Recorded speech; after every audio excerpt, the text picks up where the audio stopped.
நான் தான் யூதாஸின் சுருக்குப்பையில் சிணுங்கிய சில்லறை காசு பேசுகிறேன். வரலாற்றிலேயே அதிகம் வதைபட்ட வருமானம் நான் தான்.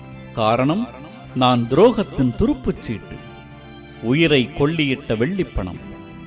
நான் நாணயத்தை விற்ற நாணயம். நான் நட்புக்கு நண்பன் வைத்த விலை, தலைவனின் தலைக்கு சீடன் சொன்ன விலை.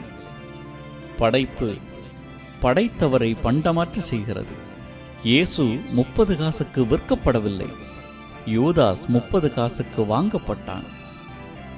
நான் வஞ்சகத்தின் விலை. என்னை அடைந்தவன் எல்லாம் இழந்தான். 30 மடங்கேனும் பயனளிக்க வேண்டியவன் 30 மடங்கினான், முன்னேறாமல் அடங்கினான். நான் பாவத்துக்கான விலை என்பதை தூக்கி எறிந்த யூதாஸ் நிரூபித்தான். நான் மாசற்ற இரத்தத்திற்கான விலை என்பதை கதவடைத்த காணிக்கை பெட்டி காண்பித்தது. நான் விலையிருந்தும் விலக்கப்பட்டவன், கைக்கு வந்தும் கைகழுவப்பட்டவன். யூதாஸ் எதிரிகளின் சூழ்ச்சிக்கு பலியானான், பலியாடை காட்டிக் கொடுத்து பழியானான்.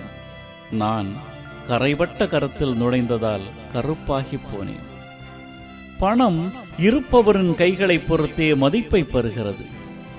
கஞ்சனின் கையிலும் வஞ்சகனின் கையிலும் நான் மூச்சு திணறுகிறேன். மனிதத்தின் கைகளில் மட்டுமே நான் மகிமைப்படுகிறேன். நல்லவர்களுக்கு விலை இல்லை என்பதை விவிலியம் விடாமல் சொல்கிறது. யோசேப்புக்கு 20, இயேசுவுக்கு 30. நான் யூதாஸின் சுயநல பணம் பேசுகிறேன். உங்கள் பைகளின் பணத்தில் இரத்த வாடை வீசினால் நான் அங்கே சிரிப்பேன்.